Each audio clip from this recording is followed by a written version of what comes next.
Rimward From Here, Episode 7. In a fit of contemplation today, I found myself staring at my phone. I can remember a time before these now ubiquitous devices. I looked around the room I was in and saw that almost the whole room was staring at their devices. And of course that got me thinking. I heroically resisted the urge to mutter, "Kids today," and instead thought of the one thing that keeps me out of a "get off my lawn" mindset. I thought about what these types of devices would look like in the Twilight Sector setting. Take a look at this image we've got above. We've got 5 of the main female characters in the adventures of the Rosalind Franklin. Now look at their wrists.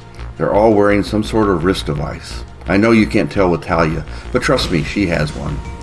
So what can you do with these things? Whatever I can dream up is one answer, but that's really not very satisfying. In the game, your device has 5 functions. The encyclopedia is simply a listing of subjects that come up in the game that you could easily perform an internet, or as we call it in the Twilight Sector, a grid search on. Messages are just that, messages. Think text.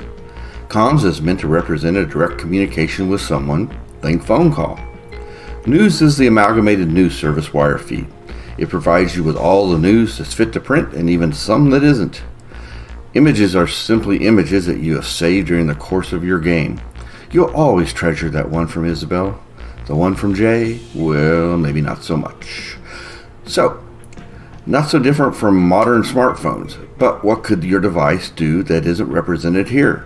You know, because I can't resist to speculate. In the Twilight Sector, your device would have near solar system wide coverage, subject of course to the speed of light, that pokey light speed.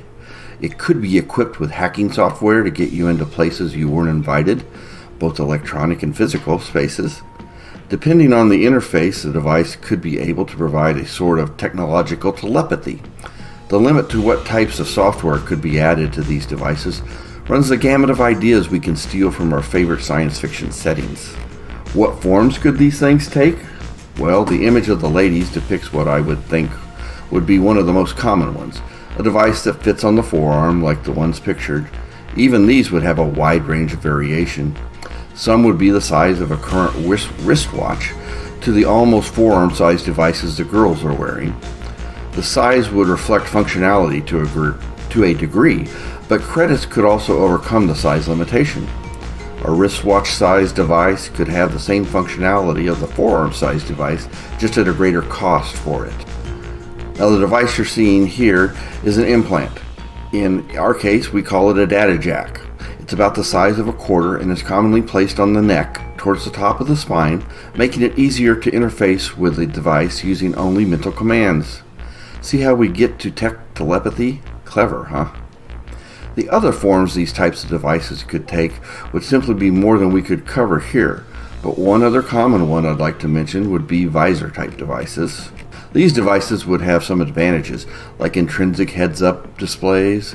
These could be controllable with eye blinks or eye movements. They could also project interactable holo displays.